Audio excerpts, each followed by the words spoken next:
Today, the topic of our worship thought is clean versus unclean.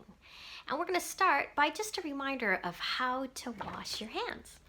So if you will look at this poster, it's very important at this point in time to remember these things. Number one, wet your hands under warm running water. Number two, add soap to help kill germs. Number three, scrub for at least 15 seconds. And we know now that it should be more than 20. Think of singing the ABC song at least twice. Look at the pictures there. You'll notice that this person is scrubbing between their fingers, scrubbing their wrists, and another thing is while you have soap on your hands and waters, go in between your fingernails and wash that out too, because bacteria can get stuck in your fingernails. Number three, that was three. Number four, rinse well under warm running water.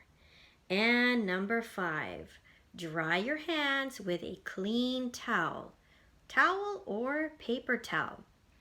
So when is it that you should be washing your hands? Well, if I were to be reading from the back, here are some very important times that you always want to remember to wash your hands. One, before or after or during preparing food. So if you're making some food, make sure you're washing your hands at all times. After you drink or after you eat your food, when you touch a cut or a sore, bloody germs, bacteria, excellent that you wash your hands. After you use the bathroom, please do. After you take out the garbage or recycling. When you blow your nose, sneeze, or cough, wash your hands immediately afterward. After you play with an animal. After you play outside or you're sharing your toys. And whenever your hands look dirty, last of all, anytime you come in contact with someone who is sick, you want to make sure that you wash your hands before and after coming in contact with someone who you know is sick. All right, so that has to do with our clean and unclean. But what if we were to go even farther than that? If we were to talk about clean and unclean, and if I were to apply it to what we've been talking about recently, which is our 10 Commandments, and we have been discussing that now for a couple of weeks. If we go to Exodus 20, and I'm going to read something, and you might say, well, that doesn't really have to do with clean or unclean, but I think that this story might make sense once I read it to you. Once I tell it to you. But first, here is the commandment that I want you to think of. This one is from Exodus 20, verse 13. It is the sixth commandment, and if you remember the actions, the sixth commandment says, "Thou shalt not kill." Kill? Well, you might ask me, what does kill have to do with clean and unclean? Did you know that you can kill someone with the words that you say? When you say something that is very hurtful, let me just move this down.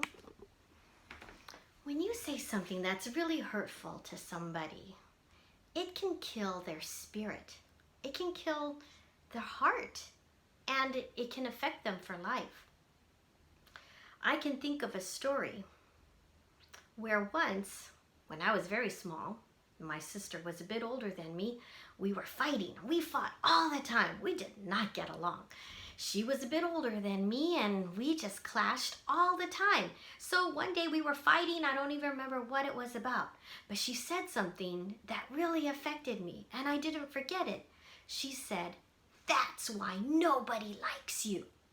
And I remember, my heart just dropped. And I remember feeling horrified.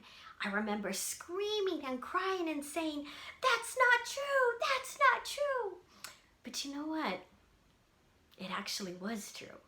Sadly, That was the year that we moved from up north down to another part of the state, and I had to make new friends. I was at a new school, and I was having a really difficult time.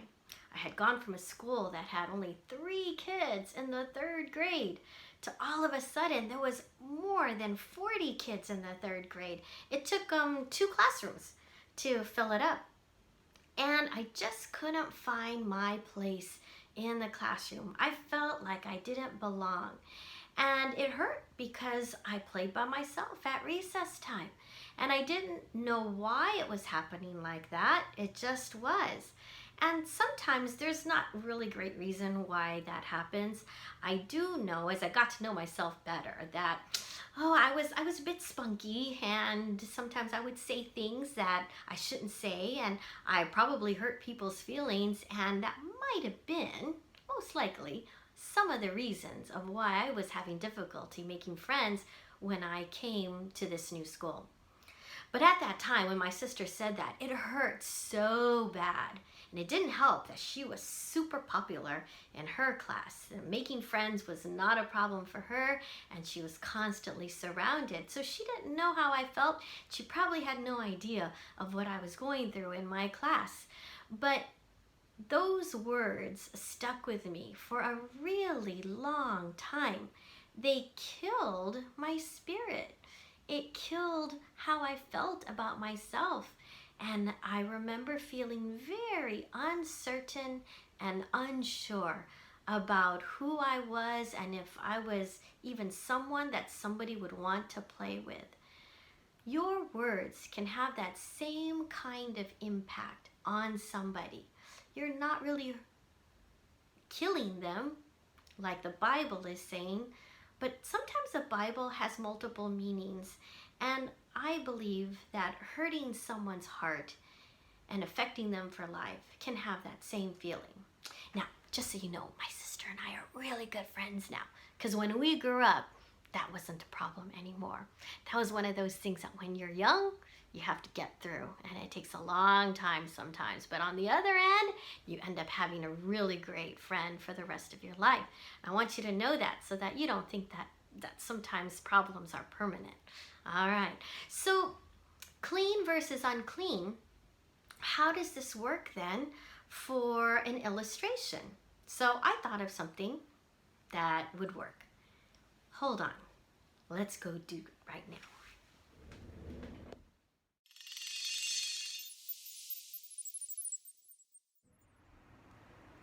All right, for our illustration today on clean versus unclean, I'm going to show you when you have a dirty mouth, that means that you have been saying things that are unkind. Maybe you've been talking about people. That's kind of as if you were eating something like an Oreo, which I will gladly sacrifice today to do this illustration for you.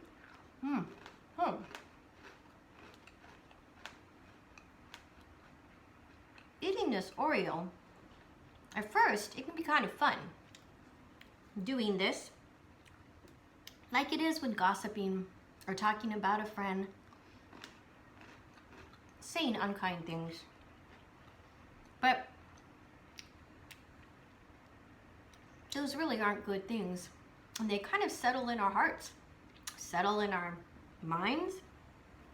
They make us unclean. If we keep doing that over and over again, it becomes a really bad habit. And so as you do it more and more, it gets stuck in your teeth. And just like sin gets stuck in your heart, it's no longer a clean, happy heart. It's full of things that shouldn't be there. Is it too late when you do that? When you're talking mean about somebody? Is it too late to turn around? Absolutely not. Just remember, the 10 Commandments are there to show us what our problems are, but then we always know that we can turn to Jesus and He will sanctify us. And just like that, an apple can represent Jesus. And when I eat this apple, it will, if I do this correctly, clean my teeth away from all those Oreos. All right, let's see. Did it work? I only took one bite. Almost. I see a little bit more. So, isn't that interesting? What an apple can do? An apple can clean your teeth from all of the dirty food that you've eaten and it's staying in your mouth. That's because it's full of fiber and it brushes your teeth just like a toothbrush does. So if you find that you're eating something and you don't have a toothbrush handy, if you have an apple, that's a great thing to use. Jesus is like that apple. Cleaning our teeth like the apple, Jesus can clean our hearts. And just as a side note, apples aren't the only thing that can clean your mouth. When you have a mouth that's full of things in your teeth, you could eat a carrot. A carrot is also a natural toothbrush and it massages your gums. Besides that, a carrot is high in keratin that fights plaque. Oh yes, and it also has vitamin A, which strengthens your tooth enamel. So, a carrot is a great thing to eat. Another one is a strawberry. Surprisingly enough, a strawberry has malic acid, and that is a tooth whitener. It helps your teeth to be free from stains, believe it or not. So feel free to eat strawberries. Another example, which I don't think many of you will choose, is a raw onion. Ooh, a raw onion actually has antibacterial sulfur compounds that can help kill harmful bacteria that is on your teeth. So if you don't have a carrot, an apple, or a strawberry, you could grab an onion and just have clean teeth. I hope this is a good illustration to help you remember that even if you feel like you are unclean from the things that you have done, Jesus is the one thing that can help make you feel like you are clean again. He's the only thing. So remember him. Let's bow our heads for prayer. Father in heaven, thank you so much for cleansing us of all our unrighteousness. When we let you down and do hurtful things to others and make our heart unclean, we ask that you will come in and clean our house, clean our heart, so that we will be acceptable in your sight.